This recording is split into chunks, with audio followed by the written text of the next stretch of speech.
Ever feel like you're trying to find your way through, I don't know, a maze when it comes to startup funding? You hear these terms, right? Like seed round or Series A. Hmm.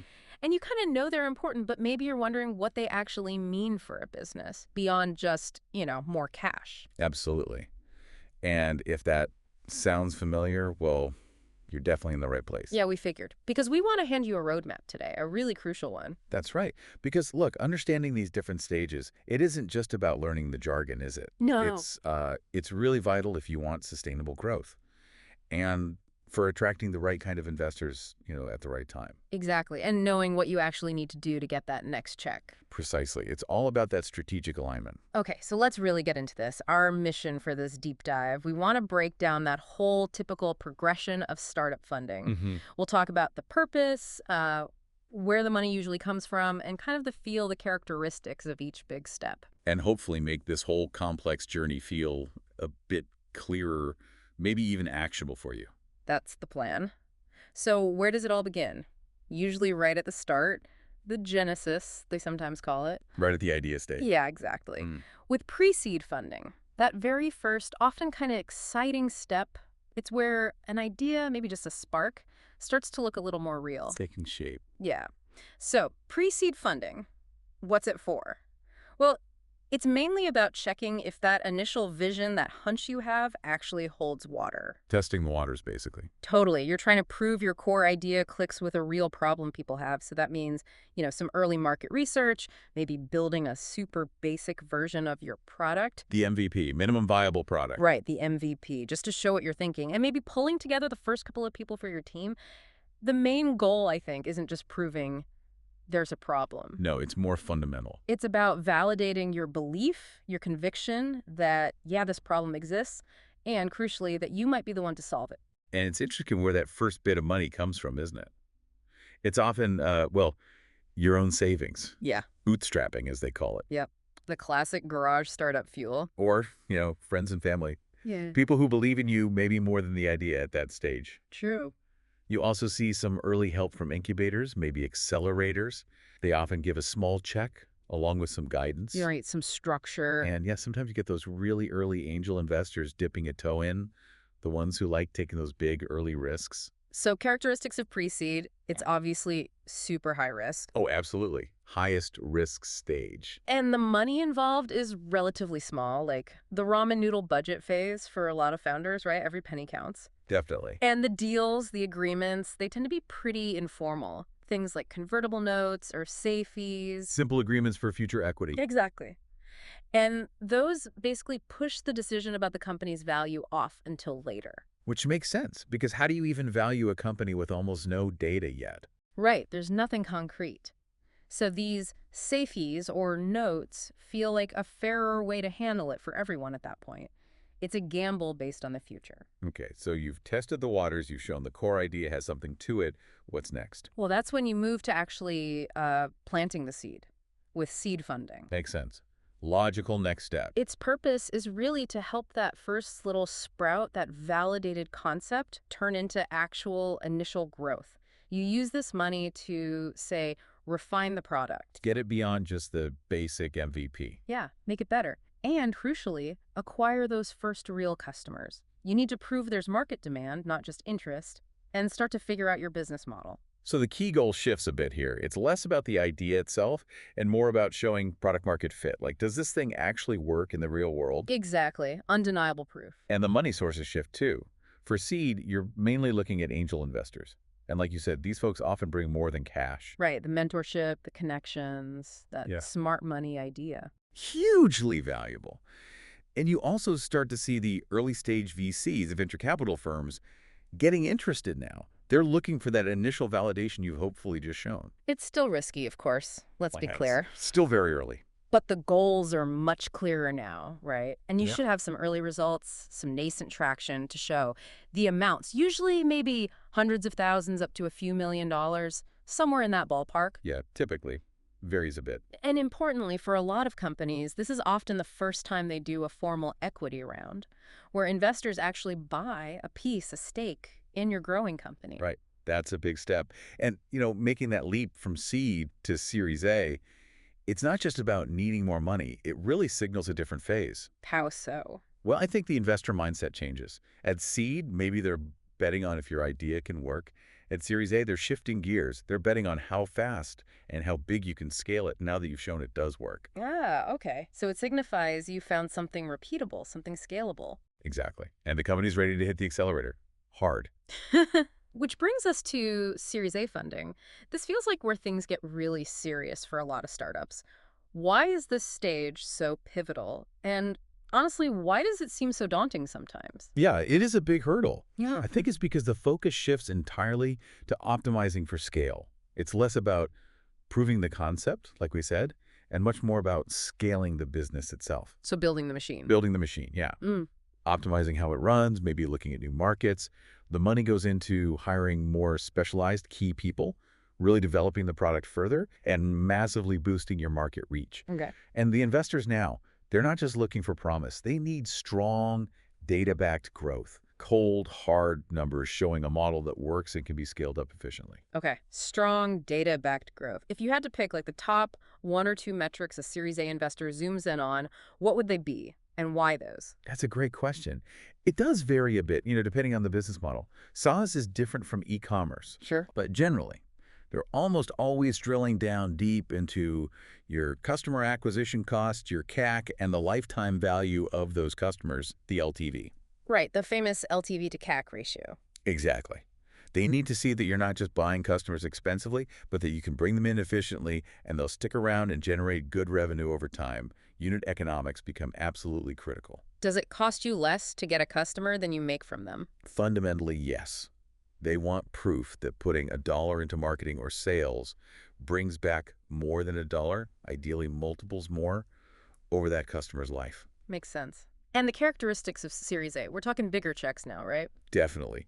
Typically, you might see ranges like, say, $5 million up to maybe $15 million, sometimes more, sometimes less, depending on the industry and just the general market climate. Right. And the expectation is that companies at this point have a business model that's actually working, it's proven, and there's a clear path towards making significant revenue, not just potential anymore. Yep, potential got you the seed round. Series A needs proof of a working engine. Okay, so you've built the engine with Series A. What's the next logical step? Series B. Series B, yeah. And if Series A was about optimizing and scaling, Series B is often about really hitting the gas to grab market share. It's about acceleration and expansion. Doubling down. Exactly. Doubling down. So the purpose here is further acceleration, growing that market share aggressively. This could mean expanding geographically, maybe even buying smaller companies. Strategic acquisitions. Right. Things that strengthen your market position or give you new capabilities, or just significantly scaling up the team and the whole infrastructure to handle much faster growth. And who's funding this level of growth? You're typically looking at larger VC firms now, Yeah. maybe the ones who led the Series A comeback, but often new, bigger funds get involved. Firms with deeper pockets and experience in later stage growth. Okay. And sometimes this is where you might start seeing some early private equity players sniffing around, looking for companies that are clearly on a strong growth path. Gotcha. And the characteristics, even bigger money, I assume. Oh yeah, tens of millions usually. Yeah. 20, 30, $50 million, sometimes more.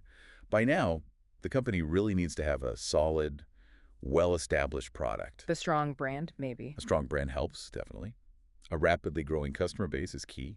And generally, a clear line of sight towards profitability. Okay, but hold on. Isn't it true that a lot of these really fast-growing companies, even at Series B, might still be burning through cash like crazy? They're prioritizing getting big, fast over profit right now. How do investors square that?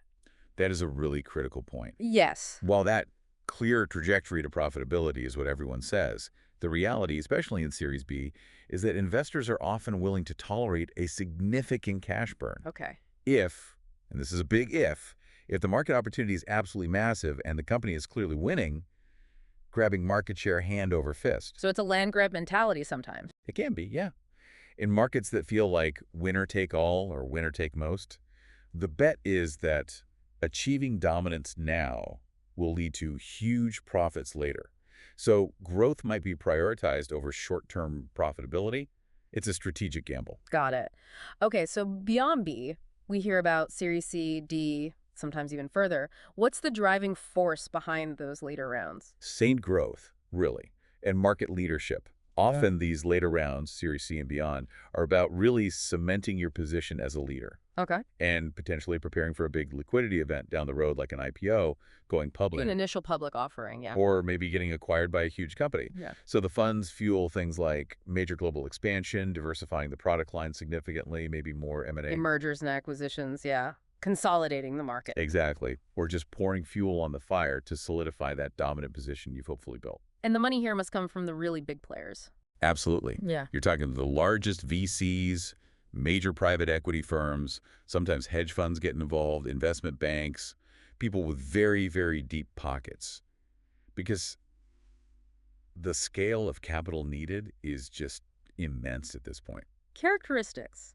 We must be talking huge numbers now. Huge. Hundreds of millions of dollars isn't uncommon. Companies at this stage are typically pretty well-established names. They've got significant revenue streams. Household names sometimes, or at least industry leaders. Right. They're proven, undeniable market leaders. They're way past the if this works stage, past the how fast can we scale stage. Now it's all about how do we dominate and sustain this thing long term. Okay, that maps out the stages really well. But you mentioned something else, that across all these stages, there are some common threads, right? Universal factors. Yes, absolutely. Regardless of whether you're raising pre-seed or Series D, a few things always come into play. Like what? Well, first, valuation. Every single round, your company gets valued. Someone puts a price tag on it. And that valuation isn't just a vanity number. It directly determines how much equity, what percentage of the company the new investors get for the money they put in. It's a massive negotiation point. The size of the slice of pie they get. Exactly. Yeah. And related to that is the next point, equity dilution. Ah, yes. The scary D word for founders. It must feel that way. Every time you raise money and issue new shares to investors, the ownership percentage held by the founders, by employees, by earlier investors, it goes down. It gets diluted. Right. But it's often called, a necessary trade-off. You're giving up a smaller percentage of what is hopefully becoming a much, much bigger pie. So your smaller slice could end up being worth way more in absolute terms. It's the goal, yes. The hope is that the capital allows the whole pie to grow exponentially. Okay, what else is universal? Investor expectations, we touched on this, but it's crucial. They change dramatically. Right. Early on, they're funding the vision, the potential.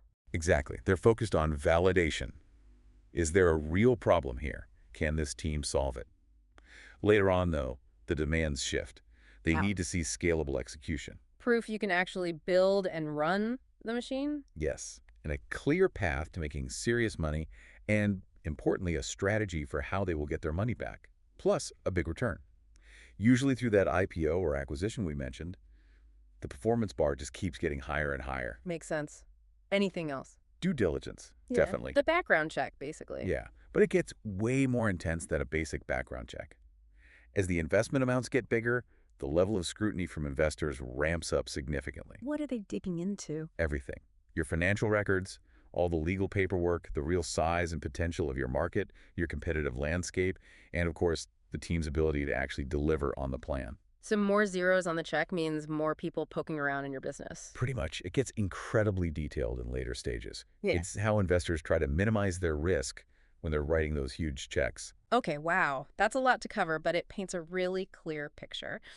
So tying this all together, what does this mean for you listening right now? Well, hopefully understanding these stages isn't just academic. No, definitely not. It should empower you, right, to actually plan your fundraising more strategically. Yes, and to talk about your vision in the right way for the right audience at the right time. And ultimately attract the right partners, because investors are partners to help you grow at each specific point in your journey. Think of it like climbing a ladder. Each rung up requires more proof, more validation, more real traction, and an even clearer, more compelling vision for what comes next. You're building a case, chapter by chapter, with each funding round proving your story deserves that next level of belief, that next level of investment. Well put. And, thinking about all this, it does raise kind of an interesting question for the future, doesn't it? Oh, what's that? Well, as technology keeps changing so fast, market dynamics shift. Think about things like AI and how it's changing business models right now. Yeah, massively. How might the actual definition of things like product market fit or traction change across these funding stages? Will the core metrics investors look for fundamentally shift? Or will goals stay the same, just maybe measured or expressed differently with new kinds of data? Something to think about.